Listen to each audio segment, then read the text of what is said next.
Hi, my name is Ann Ha, and today I'll be going over the enlightened protectors of Buddhism. There are multiple kinds of Buddhas and deities, each with their own purpose. They range from benevolent beings, meant to share guidance, to wrathful gods, meant to protect the Dharma. First and foremost, the Buddhas. They are beings who have reached full enlightenment and have obtained the state of nirvana by following the way of the Buddha. The first Buddha I'll be going over is the Buddha. Before he was the Buddha, he went by the name of Siddhartha, Prince of Lumbini.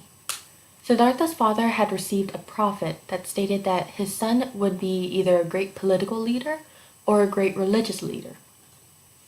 He favored the idea of his son being a great king, therefore he gave Siddhartha a very sheltered life. However, when Siddhartha finally left the castle walls, he witnessed what would later be called the four sights: an old man, a sick man, a dead man, and a wandering monk.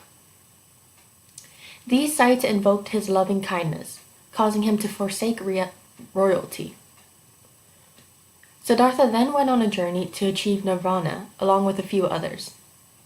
In the midst of their fasting, Siddhartha accepted charity from a female and was then forsaken by his companions.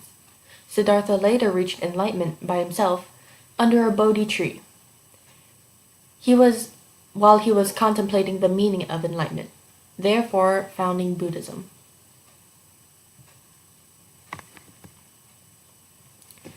Next are the 5 wisdom Buddhas, also known as the 5 dhyani Buddhas.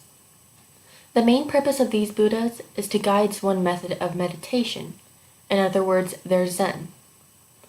When the meditator is seated, he envisions the 5 Buddhas sitting atop a mandala.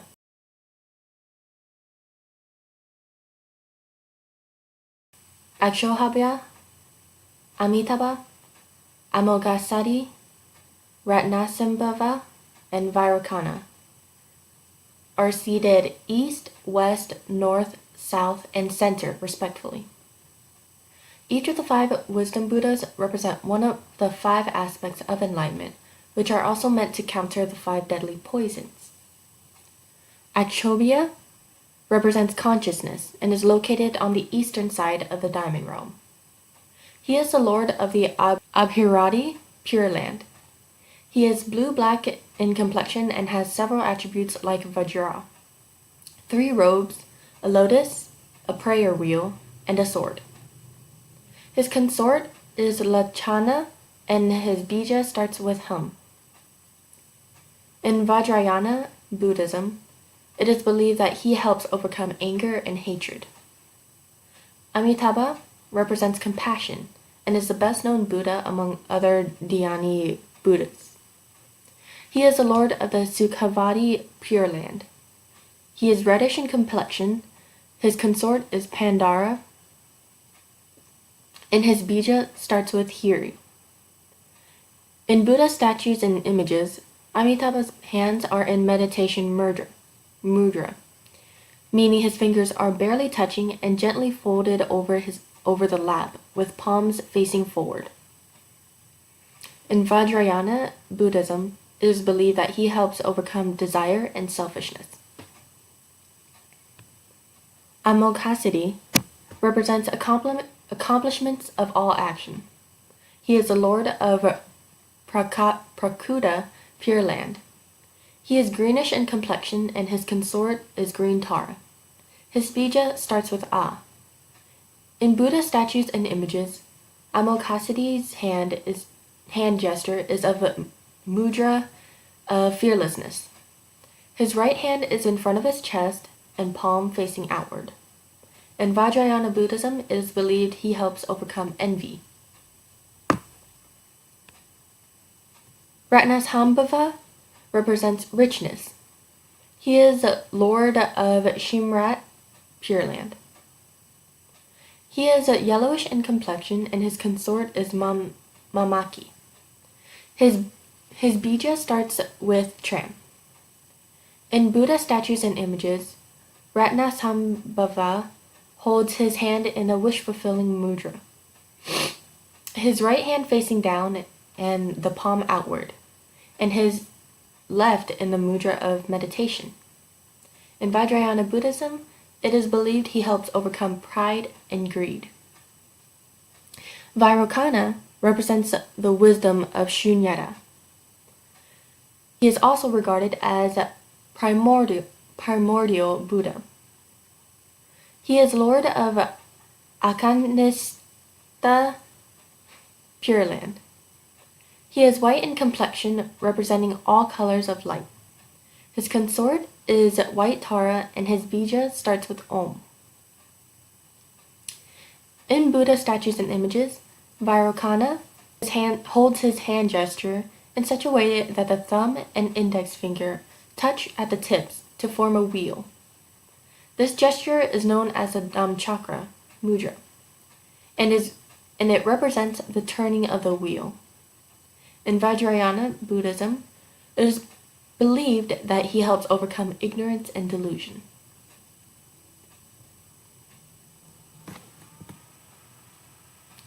Next, the Laughing Buddha, also known as the Future Buddha, also known as the Maitreya Buddha. The Laughing Buddha is depicted with a stout frame, a large belly, and his famous joyous smile. He is sometimes also depicted as playing with children, typically 5 of them, holding up a bowl, a fan, a large sack of beads and balls. The depiction with the children represent good fortune and positive energies. The one with a bowl represents a monk's life. It is associated with renunciation of material possessions and attaining enlightenment. The Laughing Buddha with a fan symbolizes happiness and joy. It is said that waving a fan by Buddha sculpture depicts banishment of troubles. The Laughing Buddha carrying a sack symbolizes a traveler. One version is that the sack means that he collects people's sadness and woes and puts them in his sack, while another version is that he collects food and gives them to children as he passes by. Laughing Buddha with beads is considered to be a monk representing meditation practice. The beads also symbolize pearls of wisdom, while the balls are considered to be a wealth ball, and is said to bring wealth and prosperity.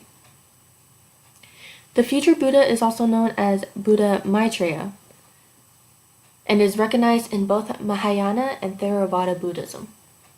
Legend has it of a universal monarch that will experience a gradual corruption of morals. In the distant time in which the Dharma practice is lost, mankind will be at war with each other for self-destruction, and everything will fall into doomsday. Later, people will begin to realize that killing one another will lead to even worse outcomes. Therefore, the wise among them will start to avoid killing and start treating people with kindness.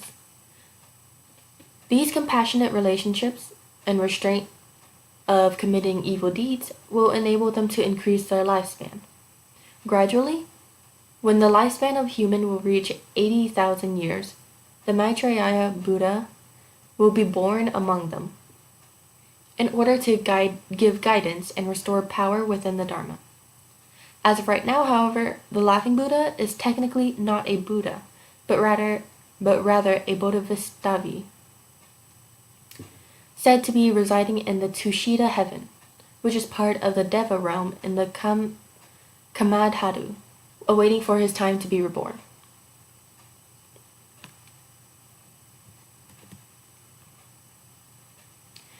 The Medicine Buddha is the highest possible model of a healer. He is an enlightened being who has unbiased compassion for all living beings. He protects living beings from physical and mental sickness and from other dangers and obstacles, and helps them to eradicate the 3 poisons: attachment, hatred, and ignorance, which are the source of all sickness and danger. He is a Buddha doctor. Among the 12 vows Medicine Buddha is said to have taken is that of curing just by the invocation of his name or the thought of him.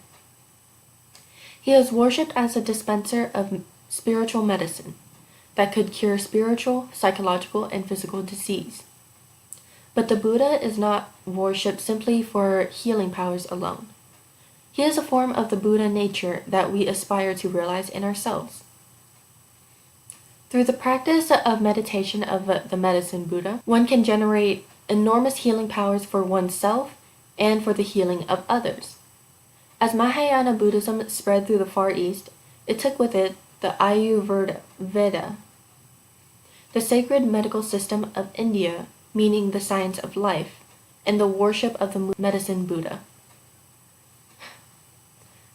The spread of Mahayana to China, Japan, and kingdoms of Southeast Asia had a benevolent effect on the public health. Hospitals, leper wards, dispensaries were established in the larger monasteries and were supported by income from compassion fields. Perhaps nothing better illustrates the union of religion and medicine in Buddhism than the fact that the greatest of the Mahayana philosopher saints were also great physicians who wrote important medical works. According to the Tibetans, all medical knowledge has a sacred origin and is ascribed to the wisdom of the Buddha.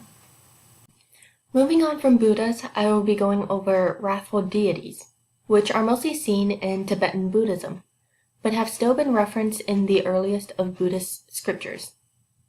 Their role is to guide the practitioner towards transforming negative thoughts and emotions into pure awareness. Many other iconic figures that are portrayed as peaceful and benevolent actually have wrathful counterparts. For instance, each of the 5 Dhyana Buddhas have a wrathful counterpart that are collectively called the Wisdom Kings. Mahakala is a wrathful form of the gentle and compassionate.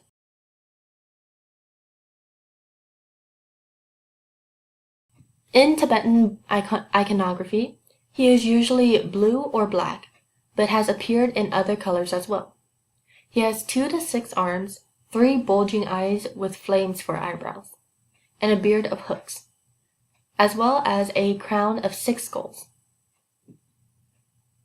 Mahakala is a protector of the tents of nomadic Tibetans, and of monasteries, and of all Tibetan Buddhism. He is charged with the task of pacifying hindrances, enriching life, virtue, and wisdom, attracting people to Buddhism, and destroying confusion and ignorance. Yama is the lord of the hell realm. He represents death.